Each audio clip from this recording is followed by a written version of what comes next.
Psalm 147. Praise ye the Lord, for it is good to sing praises unto our God. For it is pleasant, and praise is comely. The Lord doth build up Jerusalem. He gathereth together the outcasts of Israel. He healeth the broken in heart, and bindeth up their wounds. He telleth the number of the stars. He calleth them all by their names. Great is our Lord, and of great power. His understanding is infinite. The Lord lifteth up the meek. He casteth the wicked down to the ground. Sing unto the Lord with thanksgiving. Sing praise upon the harp unto our God, who covereth the heaven with clouds, who prepareth rain for the earth, who maketh grass to grow upon the mountains. He giveth to the beast his food, and to the young ravens which cry. He delighteth not in the strength of the horse. He taketh not pleasure in the legs of a man. The Lord taketh pleasure in them that fear him, in those that hope in his mercy. Praise the Lord, O Jerusalem. Praise thy God, O Zion.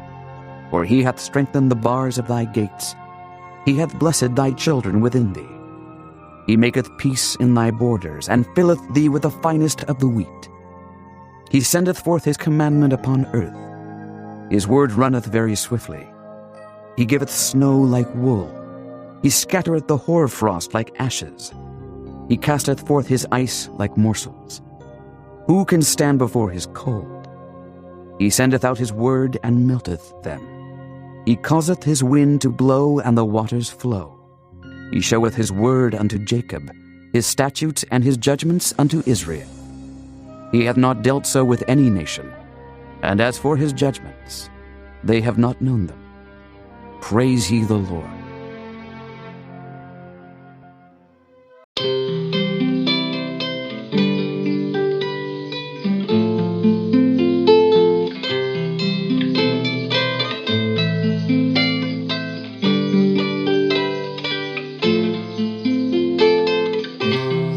Que la gloire du Seigneur subsiste à jamais, qu'il se réjouisse de ses œuvres. Que la gloire du Seigneur subsiste à jamais, qu'il se réjouisse de ses œuvres. Je chanterai le Seigneur tant que j'existerai. Je célébrerai son nom tant que je vivrai. Je chanterai le Seigneur tant que j'existerai. Je célébrerai son nom tant que je vivrai. Dans ce psaume, David prophétise la fin de l'exil et la reconnaissance des enfants d'Israël. Puis, il raconte comment Dieu fait perpétuer sa création par sa force, par sa souveraineté et par sa miséricorde. De même, il montre l'intervention de sa providence dans quelques-unes des merveilles de la nature. Le premier verset dit « Louez l'Éternel, car il est beau de célébrer ton nom. » Alors, notre Dieu, car il est doux, il est bienséant de le louer. Car l'Éternel rebâtit Jérusalem, il rassemble les exilés d'Israël, verset 2. De même, au verset 3, il guérit ceux qui ont le cœur brisé et il pense leurs blessures. Alléluia. C'est Dieu qui pense à nos blessures, nos nombreuses blessures intérieures. Nous sommes beaucoup plus blessés, figurez-vous, à l'intérieur qu'à l'extérieur. Les blessures qu'on ne voit pas, les blessures cachées sur le plan psychologique, sur le plan moral, sur le plan émotionnel. Les blessures, nos blessures sont multiples. elle ne passe pas inaperçue sous les yeux du Seigneur notre Dieu. Le Meiri explique la jonction des versets 4 et 5, bien que les peuples réussissent selon ce texte, il guérit ceux qui ont le cœur brisé et il pense leurs blessures. Cela signifie que nous ne devons pas nous décourager, bien-aimés. Notre délivrance n'est pas très loin, car notre Seigneur est grand, puissant par sa force. Son intelligence n'a point de limite. Il est suffisamment grand. C'est le Tout-Puissant, le seul capable de changer la fonction des astres, c'est-à-dire le destin des humains selon sa volonté. Au verset 6, l'Éternel soutient les malheureux. Il abaisse les méchants jusqu'à terre. Il peut renforcer les humbles et rabaisser jusqu'à terre les orgueilleux, c'est-à-dire les peuples qui oppriment les malheureux et les faibles. Je reviens au verset 4 pour vous faire remarquer que seulement Dieu peut déterminer exactement le nombre des étoiles. Certes, les savants astronomes donnent une estimation. Ce chiffre ne se réfère qu'aux grandes étoiles qui éclairent la Terre. Mais il y a d'autres étoiles par milliers, des myriades. Elles ne sont pas comptées. Et certaines ont même été comptées comme une seule, bien qu'elles soient nombreuses, car leur éloignement les font disparaître comme une étoile. Leur éloignement empêche aux hommes, avec leur puissant appareil, de les remarquer. L'homme n'est pas assez intelligent pour fabriquer les instruments qui soient capables d'atteindre ces étoiles éloignées. La deuxième partie du verset, il leur donne à toutes des noms, est expliqué ainsi. Dieu a assigné à chaque étoile un pouvoir particulier sur un certain domaine, si bien que toute la direction des sphères inférieures se réalise par leur intermédiaire, et cela par la seule influence de Dieu. Les sages disent, il n'y a pas une herbe sur terre qui n'ait pas une étoile en haut qui la frappe et lui dise pousse. Bien que les étoiles n'aient pas été créées dans ce but, mais pour elles-mêmes, Dieu leur a donné également cette fonction. Le Meiri ajoute également que même si le nombre d'étoiles supposé par les savants est à peu près exact, ils n'ont pas pu, c'est-à-dire les savants, ils n'ont pas pu fixer que leur nombre. Ils n'ont pu fixer que leur nombre et non leurs multiples pouvoirs. Nous l'avons déjà mentionné plus haut.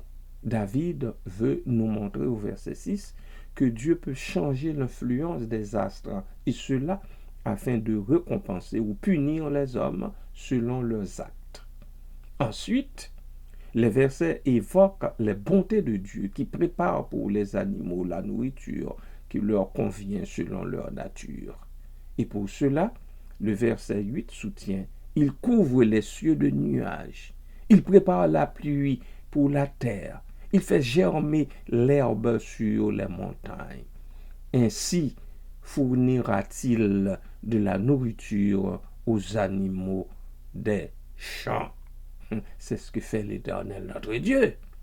On peut s'interroger sur le fait que le verset 9, précisément, les petits du corbeau, il donne la nourriture au bétail, aux petits du corbeau quand il crie.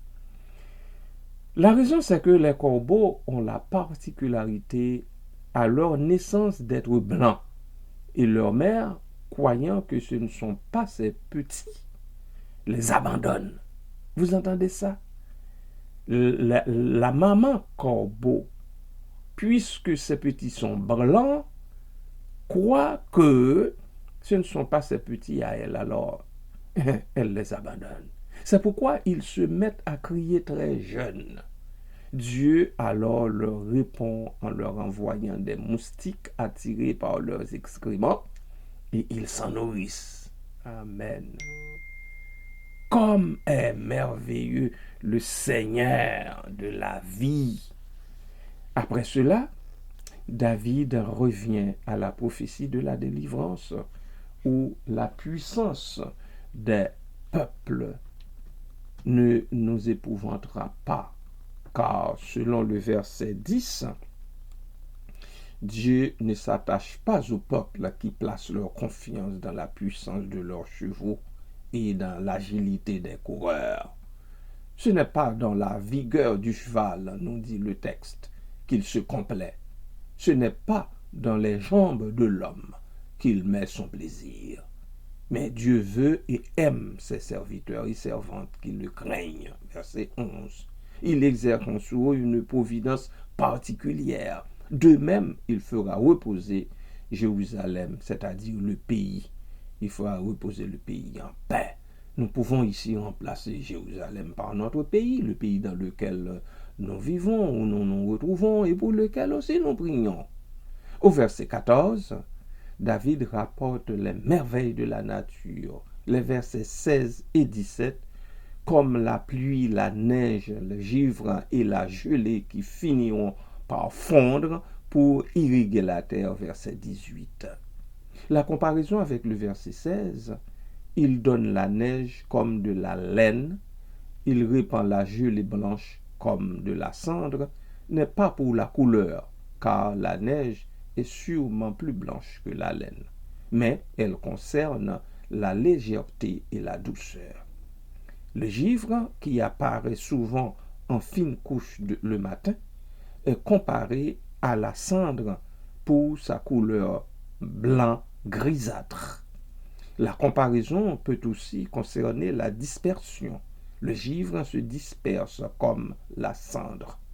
La glace, c'est-à-dire le verglas, apparaît le plus souvent la nuit et elle dure au point de se fracasser en fragments. Le givre et le verglas étant très durs, la terre n'est irriguée par eux que lorsqu'ils fondent. Verset 18. Dans ce verset, sa parole signifie sa volonté, son ordre. Ici aussi, sa volonté se réalise soit par la chaleur du soleil, soit d'une autre façon. De même, Dieu soulève parfois son vent dans les régions chaudes et les eaux coulent selon l'orientation du vent. Cela est profitable pour les fruits et les récoltes. Ensuite, le Meiri rapporte le Radak pour qui le mot gel fait allusion à la punition, car il tue les semences et les fleurs des arbres en les desséchant. Et, ajoute le Meiri, bien que tous ces effets, pluie, neige, gel, verglas et autres, soient des événements naturels, ils font partie des choses les plus élevées et importantes dans la nature.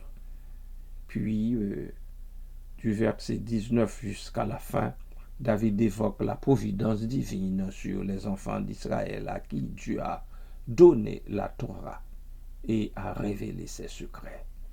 Car les peuples ne se comportent pas avec droiture, et c'est pourquoi il ne leur a pas donné ses lois. Et vous, Israël, qui connaissez ces lois? Et vous, chrétiens, qui connaissez ces lois? Louez Dieu, car il vous a donné la loi, sa loi, comme héritage, comme il est écrit en Deutéronome 4:8. Et quelle est la grande nation qui est des lois et des ordonnances justes, comme toute cette loi que je vous présente aujourd'hui. C'est la question, je suis sûr, que le Seigneur continue à poser à chacun de nous aujourd'hui, lorsque nous nous comportons, vous et moi, comme si ces lois, ces ordonnances n'existaient pas. Soyez bénis, bien-aimés. Nous allons écouter un morceau de musique avant d'aller rencontrer l'Éternel, notre Dieu, en prière. Amen.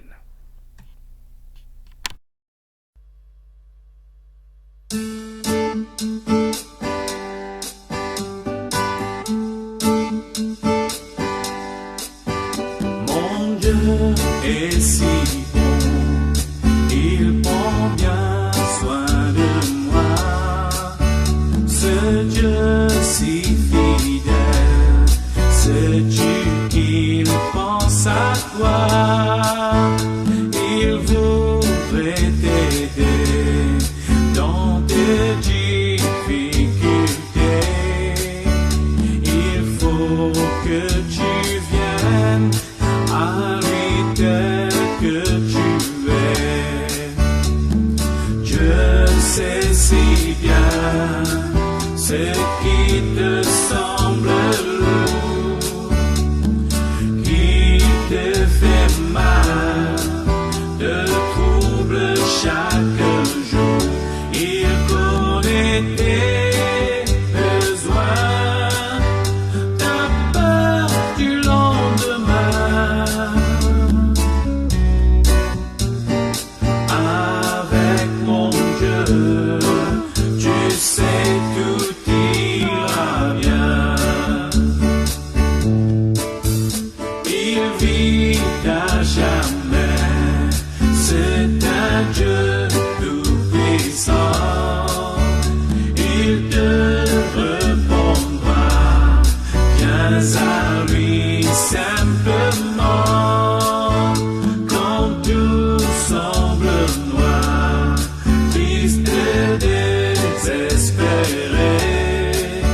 sais-tu que là-haut, tu n'es pas oublié. Dieu sait si bien ce qui te semble lourd, qui te fait mal, te trouble chaque jour. Il connaît tes besoins, ta peur du lendemain. Avec mon Dieu, tu sais tout ira bien.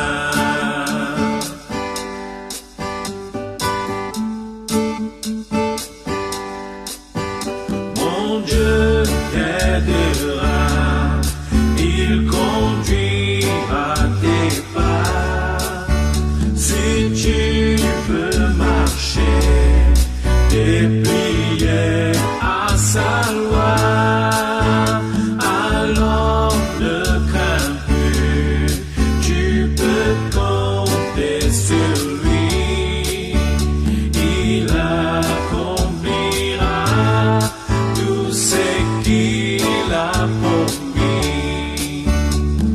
Dieu sait si bien ce qui te semble lourd, qui te fait mal, te trouble chaque jour.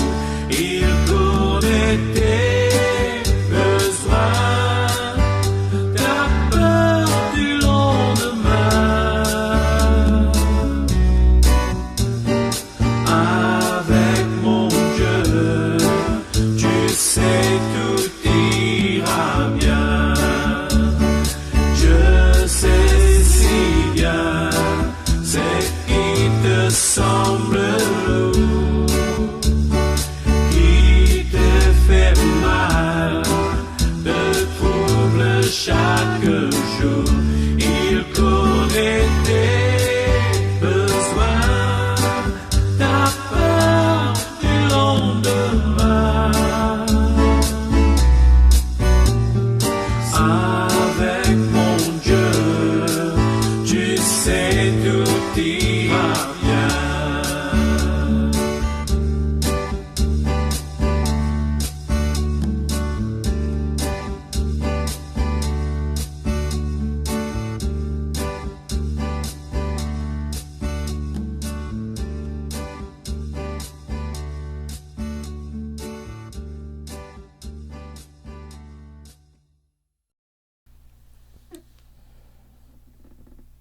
Ô Christ, lumière véritable et source de lumière, dès le matin, nous implorons ta grâce, afin que tu chasses loin de nous, loin de tes rachetés, loin de ton peuple, les ténèbres du vice et nous ornes des vertus dont tu es le modèle divin, toi qui es béni dès avant tous les temps.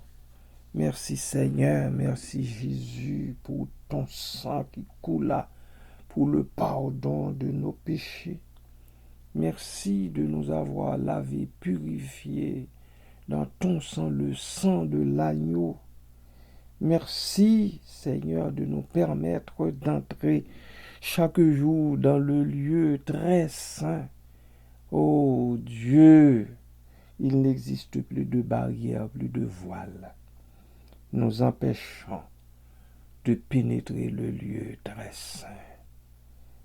Nous bénissons ton nom. Je me joins à mes frères et sœurs dans la foi qui seraient branchés, qui seraient à l'écoute de cette capsule pour élever ton nom, pour le magnifier, pour te dire merci une autre fois, parce que dans ton amour, tu as jeté ton dévolu sur nous, sur chacun et chacune de nous.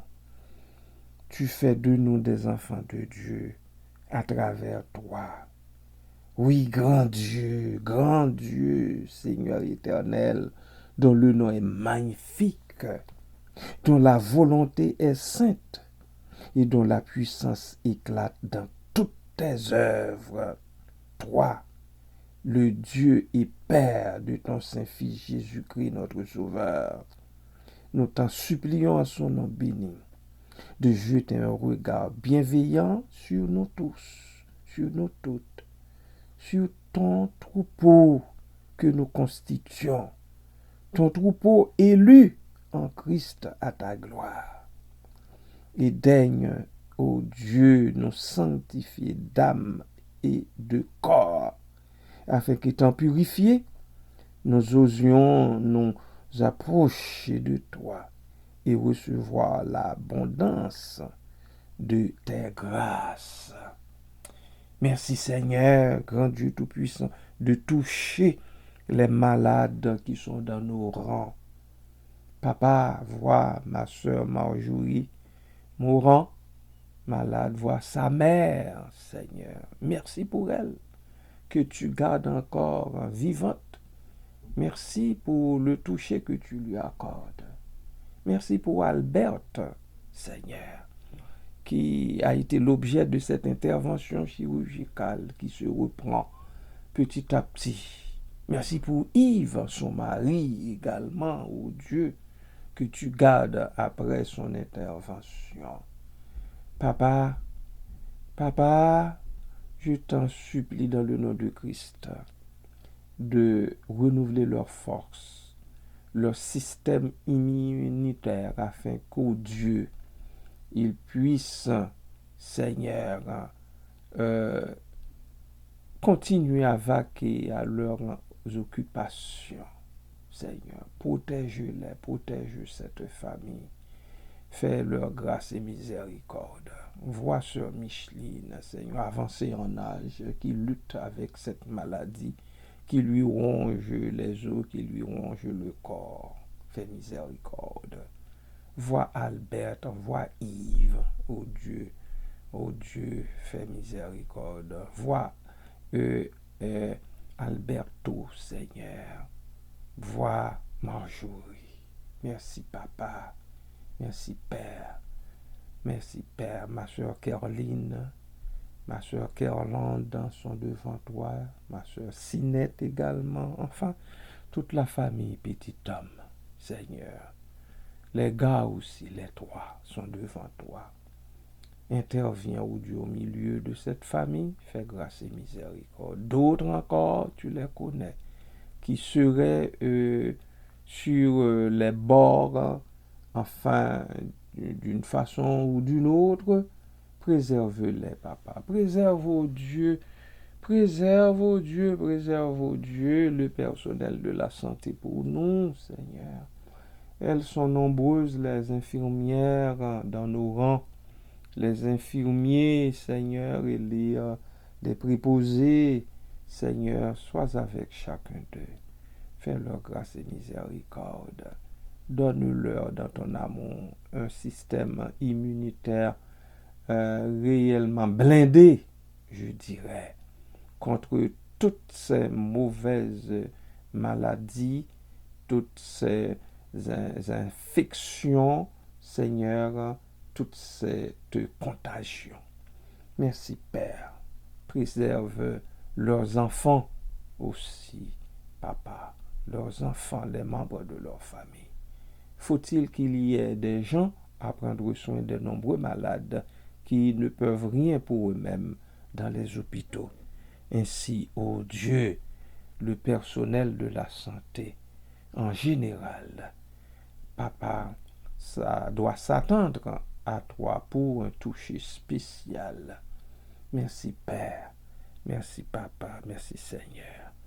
À toi toute la gloire, Jésus-Christ, et au Saint-Esprit, soit l'honneur, la puissance, l'autorité, la souveraineté au siècle des siècles. Amen. Soyez richement bénis, bien-aimés de Dieu. À la prochaine.